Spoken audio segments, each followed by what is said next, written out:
नमस्कार, मेरे इस YouTube चैनल पर आप सभी का हार्दिक स्वागत है, अभिनंदन है। आज मैं आपको कुछ महत्वपूर्ण प्रश्नों को बता रही हूँ जो कि आपके कैल्शियम से लिया गया है।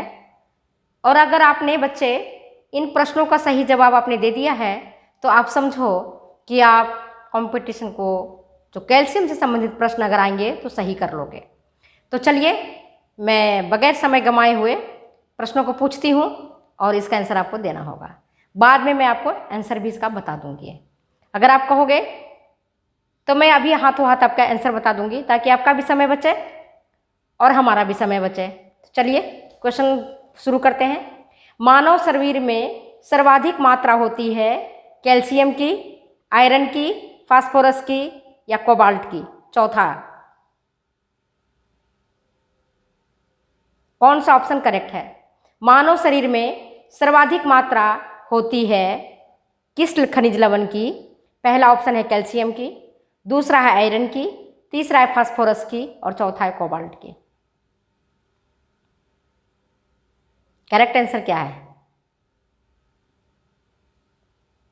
करेक्ट आंसर कैल्शियम है, क्योंकि अन्य खनिज लवणों की तुलना में शरीर में कैल्शियम की मात्रा सर्वाधिक होती है। हमारे शरीर में कुल वजन का, जितना हमारा शरीर का वजन है उसका 4% भाग खनिज लवणों का बना होता है, जिनमें से लगभग 2% भाग होता है कैल्शियम का। समझ गए? और शेष 2% में जितने भी प्रकार के खनिज लवण हैं वो होते हैं उपस्थित। तो अगर प्रश्न ये आता है एग्जामिनेशन में कि सर्वाधिक मात्रा किसकी होगी तो आप क्या बताओगे? कैल्शियम की। कंफ्यूज मत होना, कंफ्यूजिंग है। लोहा और कैल्शियम में अक्सर आप गलती कर देते हो। तो करेक्ट आंसर कैल्शियम है, राइट। क्वेश्चन नंबर 2, शैशवावस्था में कैल्शियम और फास्फोरस का अनुपात होना चाहिए। शैशवावस्था में कैल्शियम और फास्फोरस का अनुपात होना चाहिए। पहला ऑप्शन 1:1, सेकेंड 1:2, थर्ड 2:1 और फोर्थ 1:2.5। करेक्ट आंसर क्या है? 1:1। कैल्शियम और फास्फोरस की अनुपात जो है वो 1:1 होना चाहिए शैशवावस्था में। ठीक है। अभी मैंने आपको आरडीए में भी पढ़ाया था कि कैल्शियम और फास्फोरस की कितनी मात्रा होनी चाहिए, ये आपको स्मरण होना चाहिए। मैंने डिटेल्स आपको बताया था, बहुत अच्छे तरीके से समझाया था। नेक्स्ट क्वेश्चन नंबर 3, कैल्शियम के अवशोषण में सहायक होता है। जैसे आप दूध लेती हैं या कैल्शियम से प्रचुर मात्रा में भोजन लेती हैं, लेकिन जो सहायक है वो कौन सा सहायक है ये आपको याद करना पड़ेगा। कौन सा सहायक है? देखो, विटामिन डी है या मैग्नीशियम है या कॉपर है या निकल है? करेक्ट आंसर क्या है? खूब पढ़ाया है क्लास में, जब मैंने विटामिन डी पढ़ाया था आपको डिटेल से बताया था कि विटामिन डी कैल्शियम के अवशोषण में सहायक होता है, जबकि मैग्नीशियम ये सहायक नहीं होता है, ये बाधक तत्व है। ठीक है। नेक्स्ट क्वेश्चन नंबर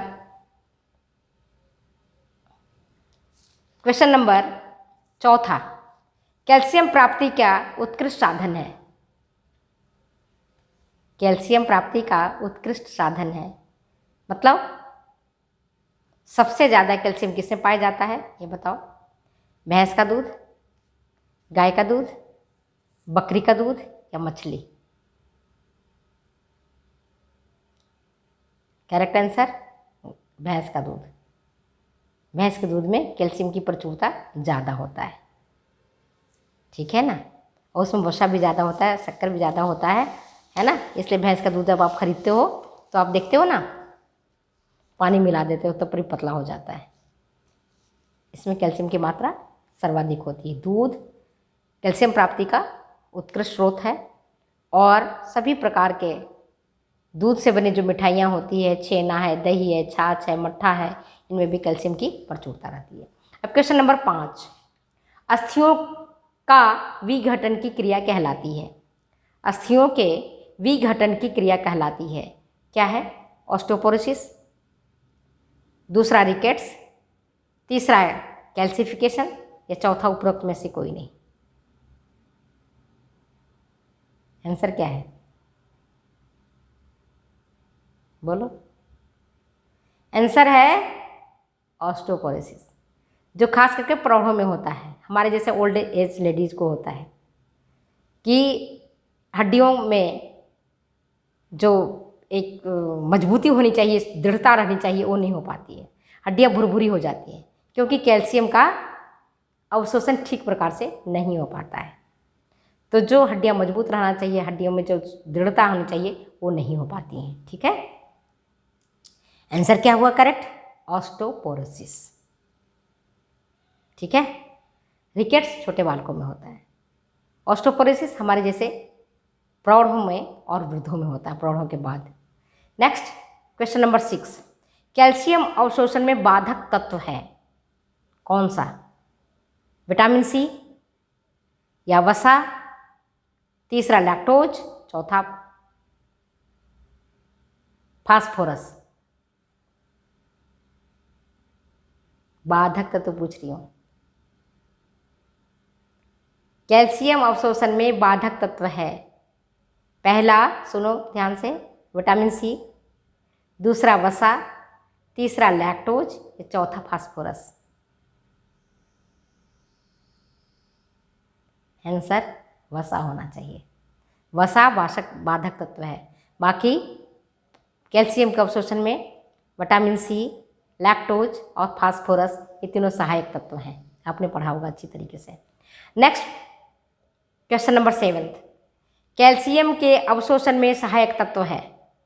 सहायक तत्व पूछ रही हूँ, सहायक तत्व जो कैल्शियम के अवशोषण को बढ़ाता है, सहायक तत्व ही कहलाएगा ना।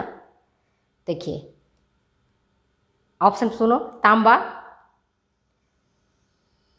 दूसरा ऑक्जेलिक अम्ल, तीसरा फैटिक अम्ल, और चौथा विटामिन सी।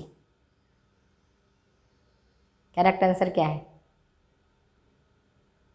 सहायक तत्व है, पढ़ाया था विटामिन सी।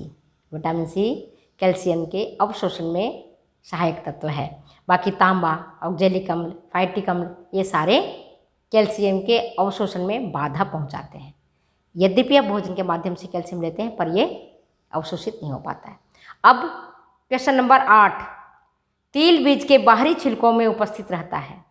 तिल बीज के बाहरी छिलकों में उपस्थित रहता है, क्या रहता है? सुनो, पहला तांबा, करेक्ट आंसर ढूंढना, पहला तांबा, दूसरा फैटिक अम्ल, तीसरा ऑक्जेलिक अम्ल, चौथा उपरोक्त में से कोई नहीं।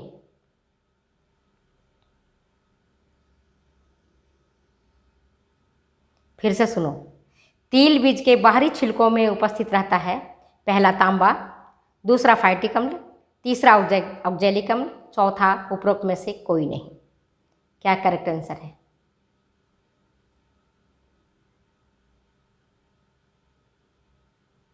बोलो। फैटिक अम्ल, तिल बीज के बाहरी छिलकों में फैटिक अम्ल होता है, समझ गए? और अब क्वेश्चन नंबर 9, छोटी आंत में कैल्शियम का अवशोषण ठीक प्रकार से तभी हो पाता है जब आंत्र रस का पीएच सामान्य हो, अधिक क्षारीय हो, अधिक अम्लीय हो, अथवा हल्का क्षारीय हो। करेक्ट आंसर क्या है?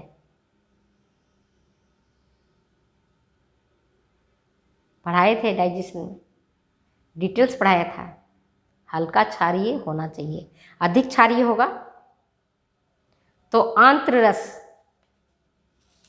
ठीक प्रकार से काम नहीं करेगा, बल्कि कैल्शियम के साथ प्रतिक्रिया करके ट्राई कैल्शियम फास्फेट नामक अघुलनशील यौगिक बना देता है। क्या बनाता है? ट्राई कैल्शियम फास्फेट नामक अघुलनशील यौगिक बना देगा, जिसका शरीर में अवशोषण नहीं हो पाएगा। इसलिए वहाँ माध्यम अधिक क्षारीय नहीं होना चाहिए। पहले बताए थे ना कि जब आमाशय से भोजन जाता है हमारे पक्वाशय की तरफ, तो आमाशय में भोजन होता है अम्लीय माध्यम में, और पक्वाशय में वो वहाँ का माध्यम क्षारीय होता है और इसकी पीएच सामान्य हो जाती है। अब सामान्य जब पीएच होगा, हल्का क्षारीय होगा, तभी कैल्शियम का अवशोषण ठीक प्रकार से हो पाएगा। ठीक है, अब देखो क्वेश्चन नंबर 10वां, कैल्शियम के अवशोषण में बाधक हैं। कैल्शियम के अवशोषण में बाधक तत्व हैं कौन कौन से? करेक्ट आंसर चुनना है आपको। मैग्नीशियम, कॉपर, रेसा या उपरोक्त सभी। फिर से सुनो, कैल्शियम के अवशोषण में बाधक तत्व हैं मैग्नीशियम, कॉपर, रेसा या उपरोक्त सभी। कौन सा बाधक तत्व है बोलो? अब तुम लोगों से मैं क्वेश्चन ही पूछ रही हूँ क्योंकि आप लोगों को अब टीजीटी का परीक्षा देना है। अब मैं ज़्यादा आपका समय नहीं बर्बाद करूँगी और न मैं ही अपना एनर्जी खराब करूँगी। ठीक है, तो मैं अभी, आप अपना समय बचाइए, शक्ति बचाइए और क्वेश्चन का आंसर दीजिए। कौन सा है करेक्ट आंसर? करेक्ट आंसर है आपका तीनों, मैग्नीशियम, कॉपर और रेसा। ये तीनों ही बाधक तत्व हैं जो कैल्शियम को नहीं अवशोषित होने देते हैं। और लास्ट क्वेश्चन, हाइपोथायराइडिज्म की कमी का कारण है। हाइपोथायराइडिज्म की कमी का कारण है कैल्शियम की कमी। सॉरी, क्वेश्चन फिर से सुनो। हाइपोपैराथायराइडिज्म, हाइपोपैराथायराइडिज्म की कमी का कारण है पहला कैल्शियम की कमी होना, दूसरा कैल्शियम की अधिकता होना, तीसरा मैग्नीशियम की कमी होना या कॉपर की अधिकता होना। करेक्ट आंसर क्या है बच्चे? फिर से सुनो क्वेश्चन को। हाइपोपैराथायराइडिज्म की कमी का कारण है पहला कैल्शियम की कमी होना, दूसरा कैल्शियम की अधिकता होना, तीसरा मैग्नीशियम की कमी होना, चौथा कॉपर की अधिकता होना। क्या कारण है? आंसर क्या होगा? कैल्शियम की कमी। नॉर्मली रक्त में कैल्शियम की सामान्य मात्रा 9 से 11 मिलीग्राम पर 100 मिलीलीटर ऑफ ब्लड होता है, लेकिन हाइपोपैराथायराइडिज्म की स्थिति में कैल्शियम की मात्रा रक्त में 4 से 8 मिलीग्राम पर 100 मिलीलीटर ऑफ ब्लड हो जाता है, और ये स्थिति हाइपोपैराथायराइडिज्म की हो जाती है। आगामी मैं जब आपको हार्मोन बताऊंगी तब आप अच्छी तरह से इसको समझ लेना। कैल्शियम की अगर अधिकता हो जाए तो हाइपरपैराथायराइडिज्म रोग हो जाता है, और इस स्थिति में कैल्शियम की मात्रा सामान्य से बहुत अधिक हो जाता है, और ये मात्रा 16 से 20 मिलीग्राम पर 100 मिलीलीटर ऑफ रक्त हो जाता है। तो मेरे प्यारे बच्चों, मैंने आपको कैल्शियम से संबंधित कुछ प्रश्नों को बताया है। मैं समझती हूँ आप इन प्रश्नों को पढ़ करके, समझ करके और आप आंसर दे देंगी, और मैं समझती हूँ कि आपका जो कैल्शियम से संबंधित क्वेश्चंस हैं वो क्लियर हो गए होंगे, क्योंकि इससे ज़्यादा कैल्शियम में कोई ज़्यादा क्वेश्चन बनता नहीं है और ज़्यादा पूछा नहीं जाता है। तो आप और कैल्शियम एक बार पढ़ लेना, डिटेल्स पढ़ लेना। जहाँ कहीं कन्फ्यूजन होगा आप कमेंट बॉक्स में लिखिए। फिर मैं मिलती हूँ आपको अगले वीडियो में, अगले एपिसोड के साथ। तब तक जाने की इजाज़त। Thank you, bye bye.